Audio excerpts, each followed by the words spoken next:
a sexy girl. Part 1. Heat in the neon lights. The Miami night pulsed with life. Beneath the humming signs and velvet shadows of South Beach, Alina stepped onto the sidewalk outside the velvet vine, her stiletto heels clicking with confidence. Heads turned. She was used to it. Her walk was smooth, hips swaying with the natural rhythm of someone who knew the game, who played it better than most. Alina was 24, Cuban-American. Her long, honey-brown hair spilled over bare shoulders, teased by the breeze, skin kissed by the sun.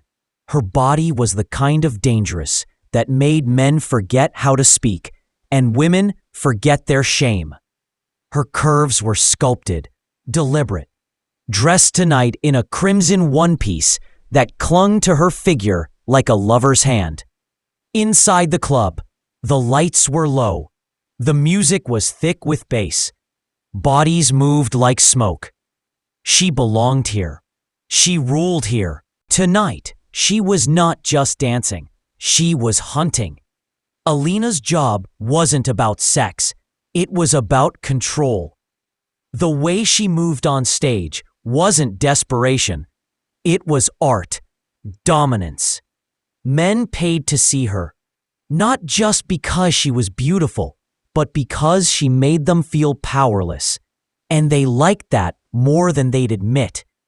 She stepped onto the stage just after midnight. The crowd shifted, conversations dipping as eyes turned toward her. The spotlight burned down. She felt it slide along her skin, waking every nerve.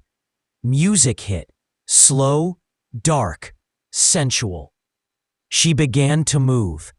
One hand slid up her thigh, the other cupping her breast through the tight suit, teasing the edge of the red fabric.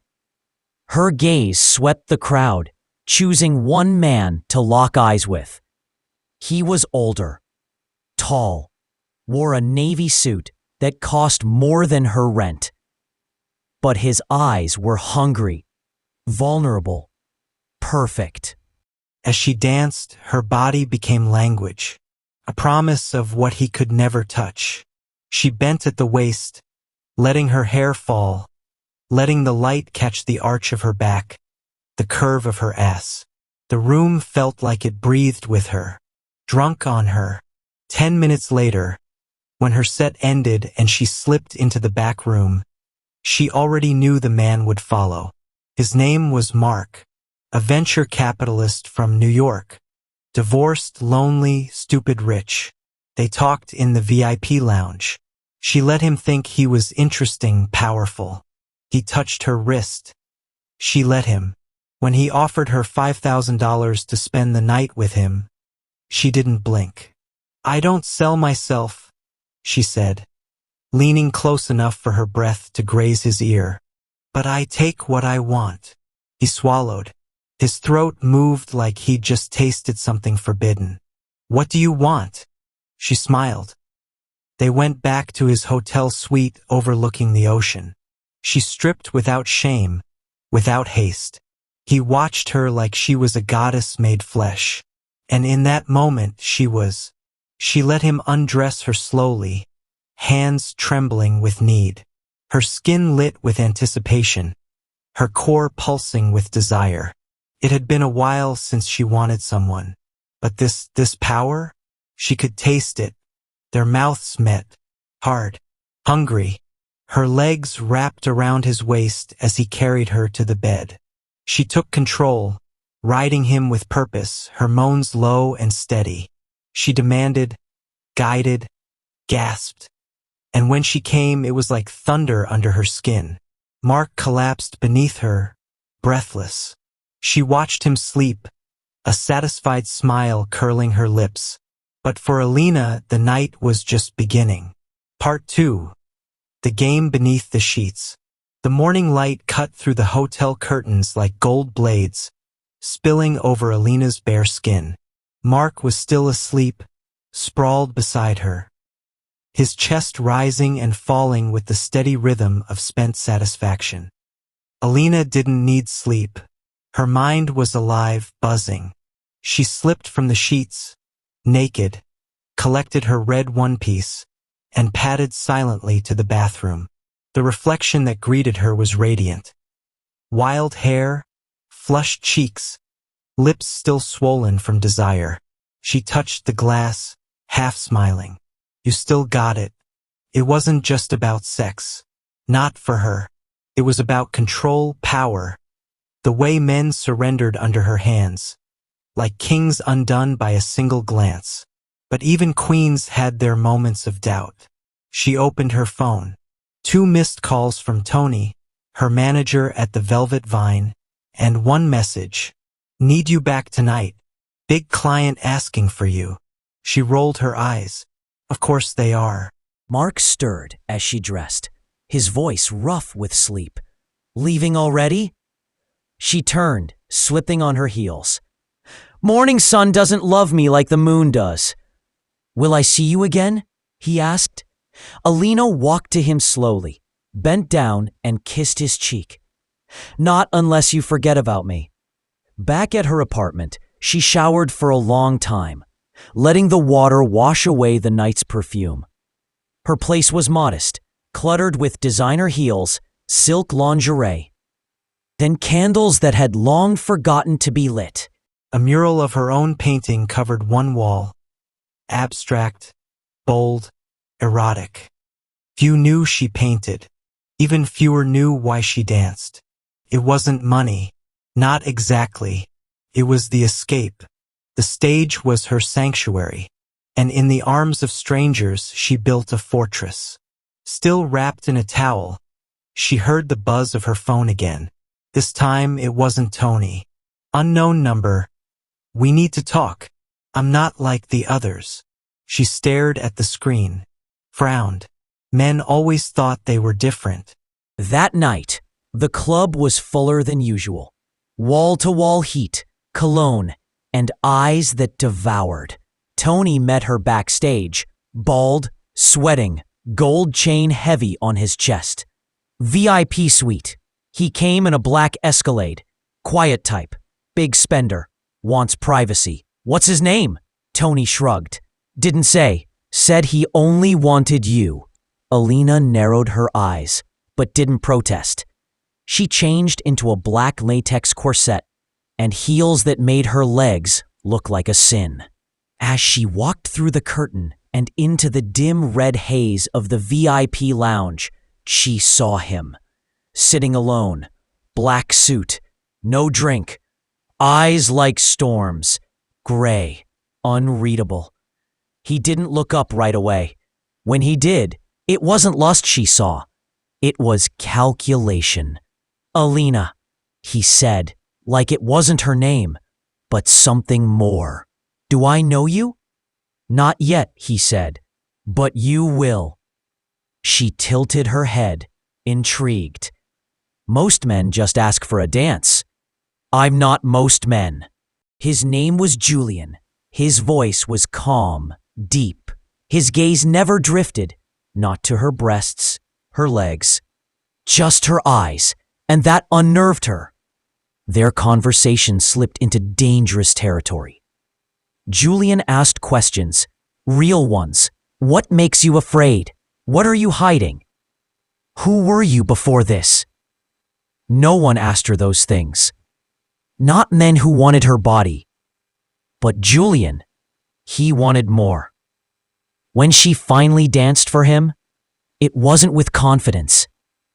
It was with curiosity. She stripped for him like a puzzle unsolving itself. Slow, deliberate, uncertain.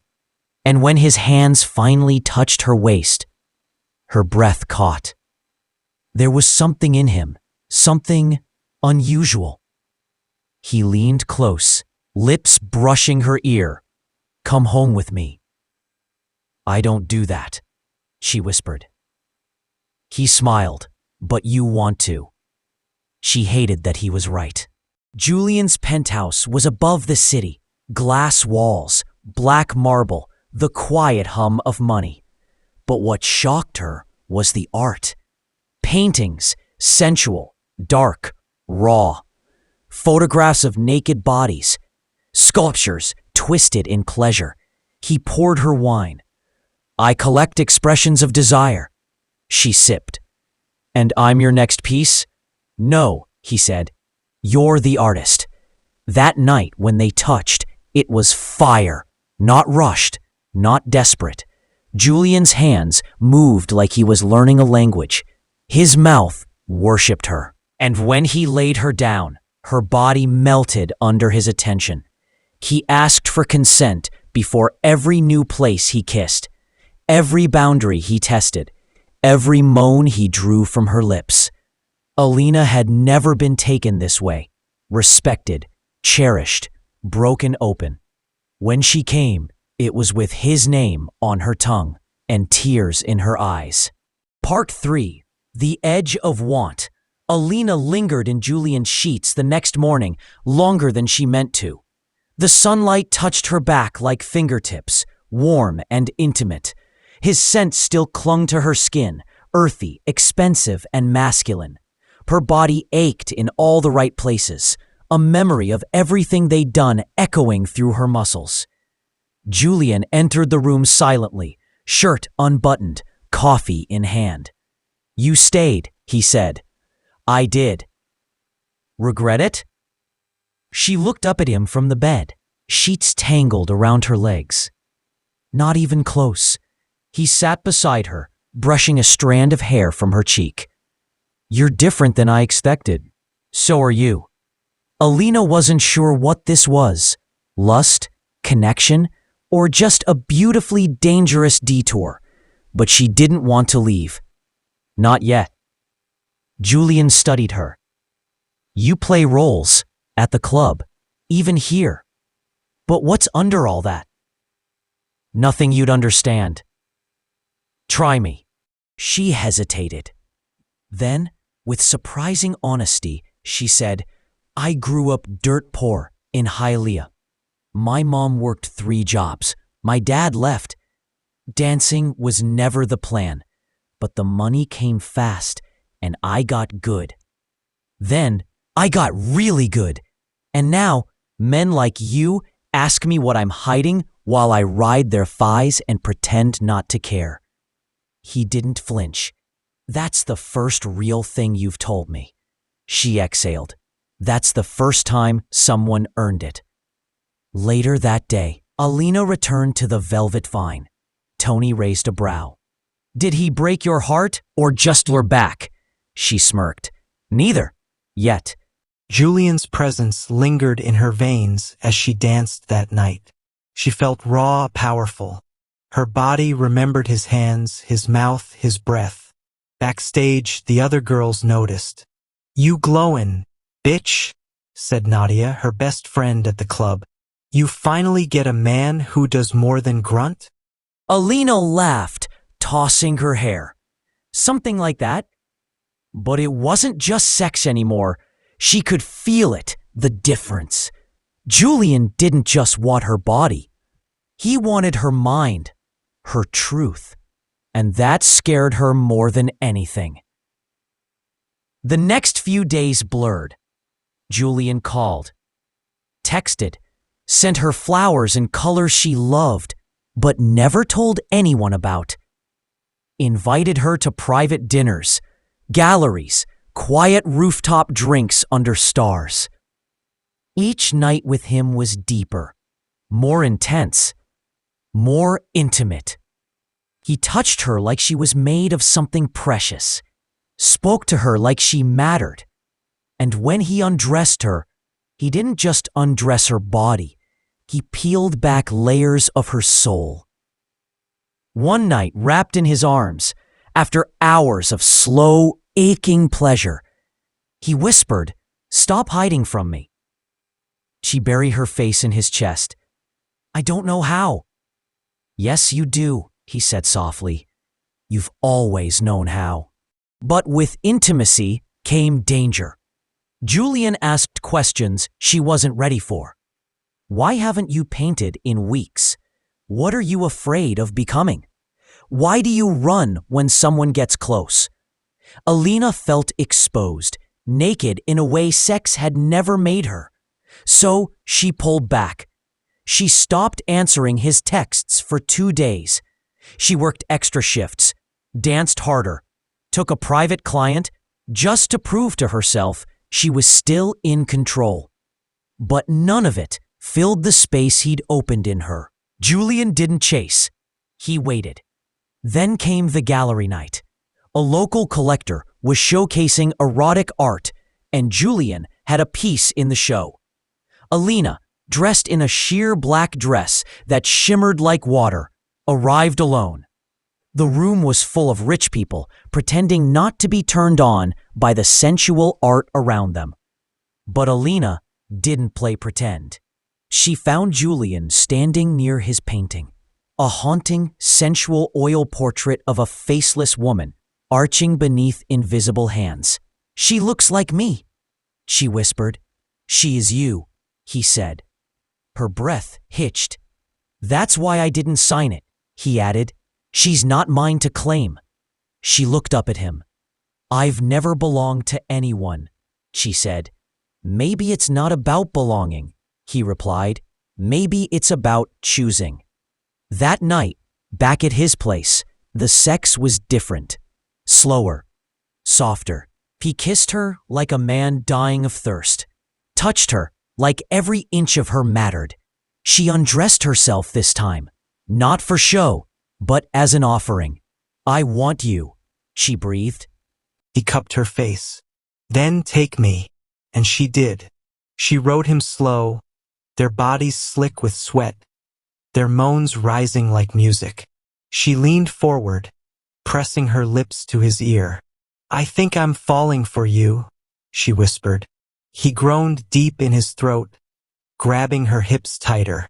Then he flipped her beneath him, eyes wild. "Then fall," he said. "I'll catch you." And when they came together, it was not just climax. It was surrender. Part 4, Pleasure and Poison.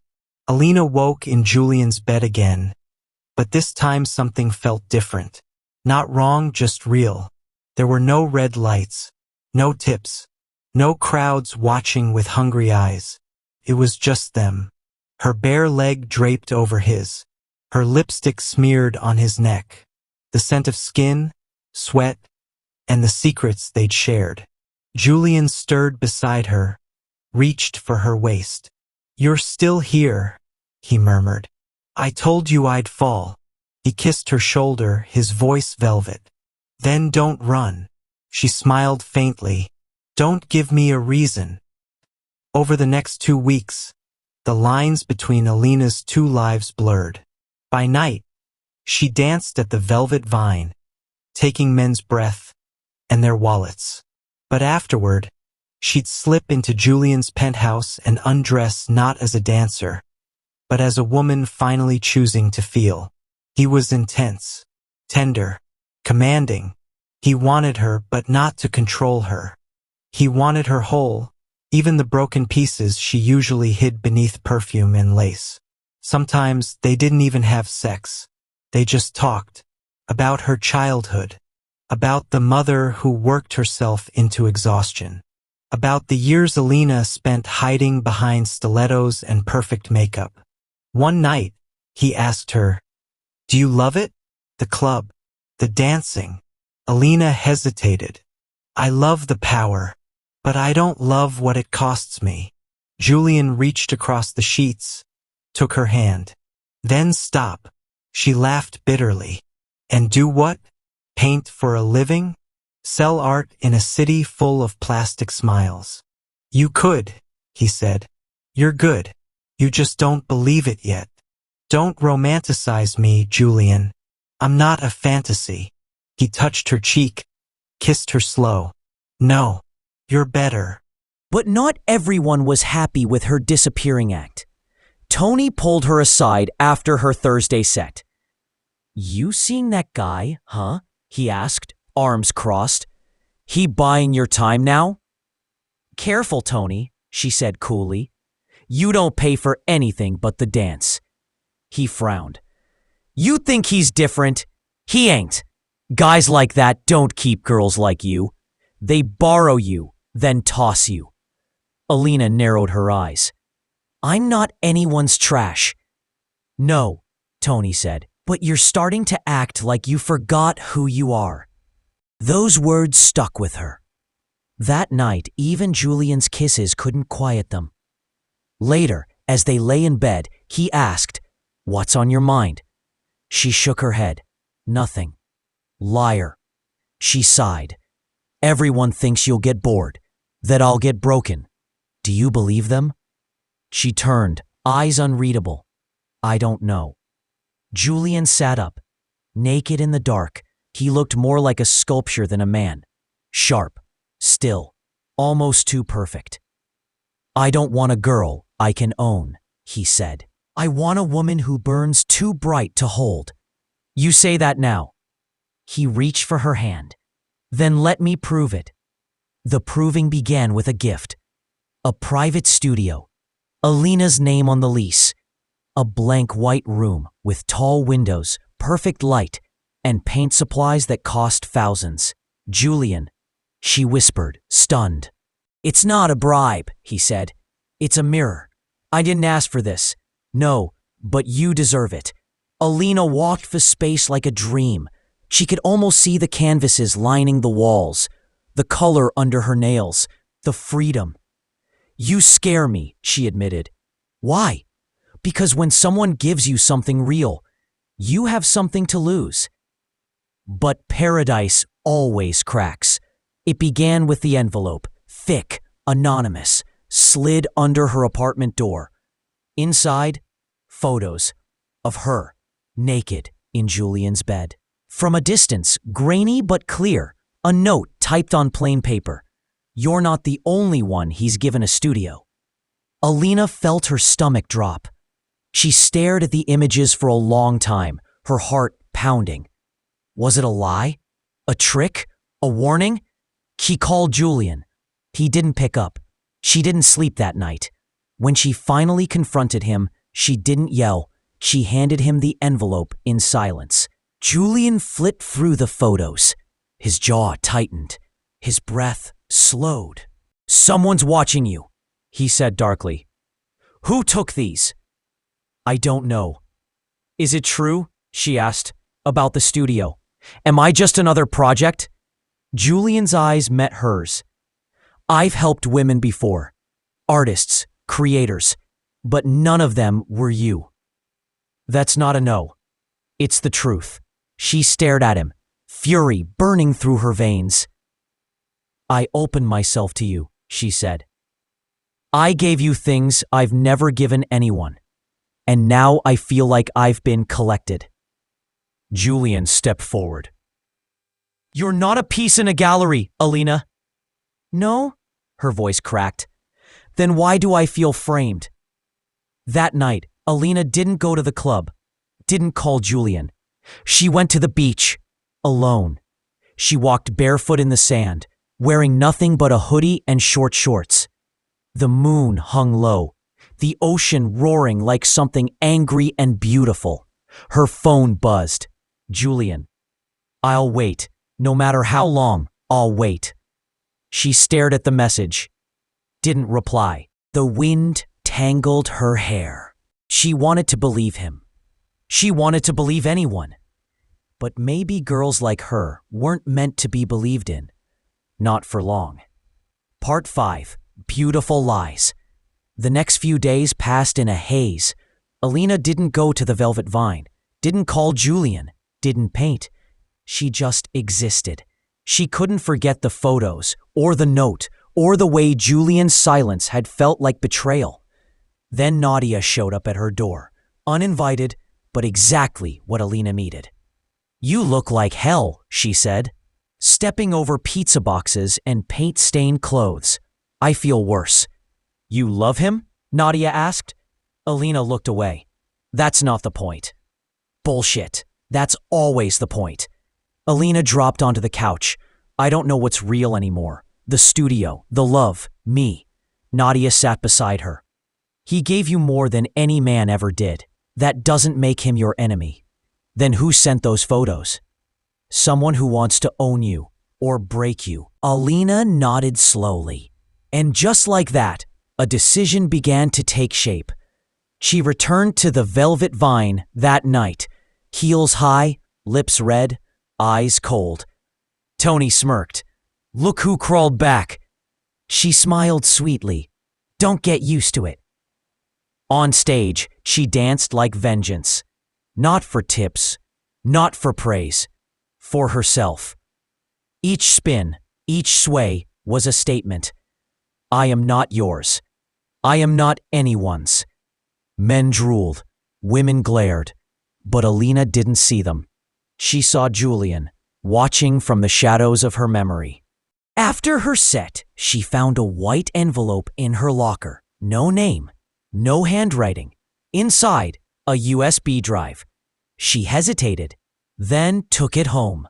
Alina plugged it into her laptop and clicked the only file on it. Surveillance footage. Grainy, from a security camera, angled at a private art studio. Julian's.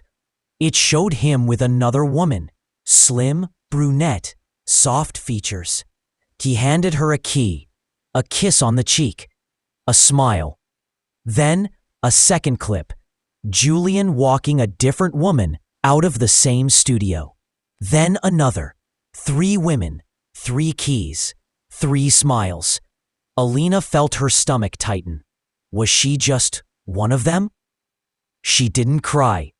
She painted, with black, red, rage. She slashed color across canvas until her arms ached, until the room smelled like sweat and turpentine, until the tears finally came, hot and angry. Then she burned it. The painting, the proof, the belief. Julian showed up at her door 2 days later. He looked tired, unshaven, different. You blocked me, he said. I had to. Why? She stepped aside, let him in. Then she said, How many women have you given studios to? He paused. 3. Her breath hitched. So I'm number 4? No, he said softly. You're the only one I made love to. Her hands curled into fists. Do you hear yourself? Yes, and I mean it. I've supported artists before, helped them, but I've never brought anyone into my world like you. She looked away. You made me believe I was more than a fantasy. You are. Then why do I feel like I've been living in someone else's movie? He reached for her face. I never lied to you, Alina, but I didn't tell you everything either. That's on me. I was scared. Of what? Of needing someone. They didn't sleep together that night. They just talked. For hours, until her head was in his lap, his fingers in her hair, and the past melted into something tender. Julian whispered, I want to be the man who believes in you, who stands next to you, not over you. She looked up. Then don't make me feel small. Never again. Alina returned to her studio the next day. She painted for hours, not for escape, not for survival, but for truth. The piece she finished was her most raw yet. Her body half posed, half wild, surrounded by shadows, but lit by one bold burning flame. She called it The Girl Who Chose Herself. And for the first time, she didn't sign it with her dancer name. She signed it Alina Morales, her real name, her real self. Part 6. Heat and Hunger. Alina's painting, The Girl Who Chose Herself, was accepted into a small but prestigious group show in Wynwood. She didn't expect it to happen so fast, didn't expect to feel seen outside of a dance pole. Julian showed up to the opening, dressed in black, silent, watchful. He didn't stand next to her, didn't claim her. He just stood there, letting the world see her first. And when people circled her piece, murmuring words like raw, honest, and electric, Alina didn't smile for them. She smiled for herself. Afterward, they went back to her place. No games, no chasing, just want. She pushed him onto the bed, crawled over him, her dress still on. "I want to ride you with your clothes still on," she whispered. "I want to feel you fight the edge." Julian groaned, hands on her thighs. "God, you're unreal." She unzipped him slowly, lips hovering near his jaw, her breath teasing his skin. When she sank onto him, it wasn't lust. It was power. His hands dug into her hips as she moved slowly, deliberately, like a woman reclaiming her rhythm. "Look at me," she whispered. He did, and she rode him harder, faster. Until they were both trembling, until her nails dug into his shoulders and his groan became a growl, until she collapsed on his chest and whispered, "You're mine." He held her tighter. "I always was." After that night, something shifted. Julian began bringing her into his world more openly. Art dinners, rooftop exhibitions, talks where collectors asked about her background, and she said the word dancer without shame. She wasn't hiding anymore, but not everyone clapped for her. At one exhibit, she met her, one of the women from the USB footage, Cassandra, elegant, cool, smiling with lips that didn't mean it. "You're Alina," she said, offering a hand. Alina took it. "You must be Cassandra." Cassandra tilted her head.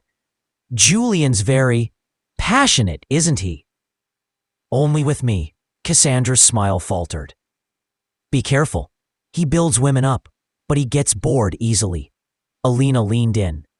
"Then he better hold on tight." That night, Alina confronted Julian. "Was Cassandra your lover?" Julian looked at her, weary. "No, she thought she was more. I never promised her anything. But she got the studio. She was talented, cold, but brilliant. I funded her, that was all." Alina sat on the kitchen counter in nothing but his shirt. "You've got a history of turning women into art." Julian stepped between her thighs. "Only one of them became my art." She kissed him hard, fast, needing to taste his truth. He lifted her off the counter, carried her to the floor, and there, with her legs around his waist and her heart in his hands, he made love to her like she was his last religion. Weeks passed. Alina kept painting. Her work became bolder, messier, fiercer, and the art world noticed. A gallery offered her a solo show. It was small, but it was hers. Julian cried when he heard. Just a little. Just enough. "I told you," he said, pulling her into his arms. "You're more than what they saw. You're more than they'll ever deserve." And she believed him. For the first time in her life, she truly believed she was allowed to be seen. But then came the call from Tony. "Don't hang up," he said. "You need to know." "What? That Cassandra girl? She came by the club." Alina's pulse kicked. She said Julian's not what he seems, that he's obsessed with finding his next muse, that he collects women until they break. "She's lying." "Maybe. Or maybe you're just next." Alina hung up. She didn't cry. She just sat in silence, staring at the brush in her hand. It didn't shake. Julian arrived that night, a bottle of red in hand, casual, smiling. But Alina didn't smile. "Why me?" she asked, standing in her studio, surrounded by her own work. He blinked. "What? Why did you choose me?" He stepped closer. "Because you burn brighter than anyone I've ever seen. And if I burn out," his expression tightened, "then I'll burn with you." She stepped forward. "No more lies." "None." She placed her hand over his chest. "Then tell me, have you ever left a woman behind just because her fire faded?" He looked away. And in that pause, she had her answer. Part 7. Fireproof. Alina stood in her studio long after Julian left. He didn't beg. He didn't lie. He just left. And that said more than any words ever could. She stared at the newest canvas she had started, a swirling mass of crimson and ash gray, raw and unfinished, like her. She dipped her brush in black taint and began again. The solo show was scheduled for the following month. Alina poured herself into it. She didn't call Julian, didn't answer his messages. She danced again, once, just once, on a Friday night at the Velvet Vine, not for money, for memory. Tony stood at the bar, arms crossed. You still got it? I never lost it. He raised a glass. To the girl who walks away before the house burns down. Alina raised her chin. No, Tony. To the girl who lights her own fire. The night of her exhibition, the gallery buzzed. Strangers, critics, collectors. Each painting was a confession. Desire, doubt, control, hunger, ruin.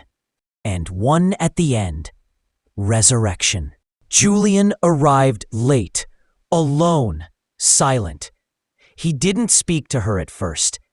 He just walked through the gallery, taking in every part of her soul now made visible. Finally, he approached her. I was afraid to come, he said. I was afraid you wouldn't. They stood in silence before resurrection, a portrait of a woman walking through flames, her eyes forward, her body whole. Is it me? He asked. No, Alina said, voice steady. It's me, without you. Julian's breath caught. I never meant to break you. You didn't. You tested me, and I passed. He looked at her like he was seeing her for the first time. Do you still love me? Alina stepped closer. Her heels clicked like a heartbeat. I do, but I don't need you. Tears welled in his eyes. I want you anyway. She reached up, touched his face. Then prove it. Stay through the quiet, not just the fire. They left the gallery, hand in hand. No promises, just presence. Back at her place, they made love again. Slow, careful, reverent. Not because they had to, because they chose to. He worshipped her body like a shrine. She rode him like a woman who finally knew her worth. And when they collapsed into the sheets, tangled and gasping, she whispered, I'm not your muse. Julian nodded. You're my mirror. Weeks passed. The show sold out. Alina's name began appearing in small circles. Bold, disruptive, feminine power on canvas. Galleries called. Magazines asked for interviews. But she didn't run. Not from fame. Not from love. Not from herself. She danced only for fun now. Sometimes for Julian, late at night. When jazz played low and wine stained her lips. He'd watch, transfixed. And she'd smile. Still sexy? She'd tease. Always, he'd say, pulling her close. But now you're dangerous. Part 8. The Girl in the Glass. It was a rainy afternoon when Alina stood in front of her largest canvas yet. 6 feet tall. Bold. Empty. She hadn't painted in weeks. Not since the show. Not since the love had settled into something quiet and real. Julian came behind her, arms wrapping around her waist. Afraid to start? Alina shook her head. No, I just want this one to matter. He kissed her neck. It already does. That night, she began to paint. The piece took days, then weeks. She painted in silence, sometimes with Julian asleep nearby, sometimes alone, sometimes naked, raw, sweating with the urgency of expression. The painting became a mirror, her body depicted in parts, torn, glorious, stained with color and cracked with gold, like she'd been shattered and rebuilt. Stronger. She titled it The Girl in the Glass. One morning, Julian asked her, "Would you ever go back to dancing?" Alina thought for a long time. "No, but I don't regret it. You were a goddess there." "I still am," she said, grinning. He kissed her hand. "Yes, you are." Then came the offer. From New York, a major gallery. A full solo exhibition, press, exposure, a stipend, 3 months in Manhattan to prepare. Alina stood in her kitchen, the email glowing on her screen. Julian looked at her, pride and sadness tangled in his eyes. "You're going," he said. She nodded. "You're not asking me to come with you." She stepped to him, wrapped her arms around his waist. "No, because this one I have to do alone." New York was cold and fast and glittering. She lived in a cramped apartment in Chelsea, painted day and night, walked through snow with frozen fingers and fire in her soul. Men noticed her, women envied her. But she belonged to no one. Only the canvas, only herself. Julian visited once, for a weekend. They made love in a skylit loft, surrounded by dripping brushes and unfinished dreams. "I miss you," he whispered. She kissed his shoulder. "I miss you too." But when he left, she didn't cry. She painted. Her New York show opened on a spring night. The room was full. Critics, collectors, strangers with money and eyes that hungered. Her work filled the gallery like a confession. People whispered her name, Alina Morales, the girl who danced into art. She smiled.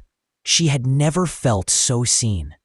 And yet, when the show ended, when the applause faded and the wine ran dry, Alina stood in the middle of the gallery alone and whispered, "I did this."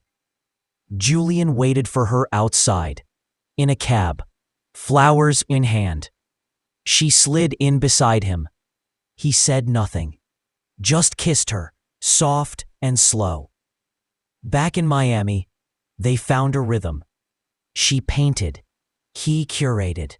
They made love under skylights, on gallery floors, in elevators at midnight, in silence, in laughter, but always, always on equal ground. Part 9, Becoming. The months that followed were a dance of light and shadow. Alina and Julian built a life out of art and desire, trust and challenge. She pushed her limits, exploring new styles, raw emotions, darker colors that bled like secrets on canvas. He pushed his own boundaries, learning to listen, to support without control. One evening, at a quiet beach house far from Miami's neon glow, Alina sat, watching the sun dissolve into the horizon. Julian joined her, wrapping his arms around her waist. "You've changed everything," he said softly. She leaned into him. "You changed too." He kissed the back of her neck. "Do you ever regret choosing me?" She turned to face him, eyes bright. "No, because I chose myself first, and that's the only choice that matters." The gallery calls kept coming. Her name was whispered with reverence in art circles. She was no longer just the dancer, no longer just Julian's muse. She was Alina Morales, the woman who burned, broke, and rebuilt herself into a masterpiece. One night, as rain tapped against the window pane, Julian pulled her close. "I want to paint you," he said. Alina laughed. "After everything?" She smiled. "Because you're the most beautiful story I've ever known." She let him. Naked under his brushstrokes, vulnerable and fierce. In that moment, They weren't just artist and muse. They were lovers, partners, equals. Years later, standing before a packed gallery, Alina's eyes scanned the crowd. She saw familiar faces, strangers, old friends, and a man with gray at his temples, but the same fire in his eyes. Julian smiled, stepping beside her. The room hushed as she spoke. I was a girl who thought being sexy was about who wanted me. She paused. But now I know it's about owning who I am. The applause washed over her. She was home.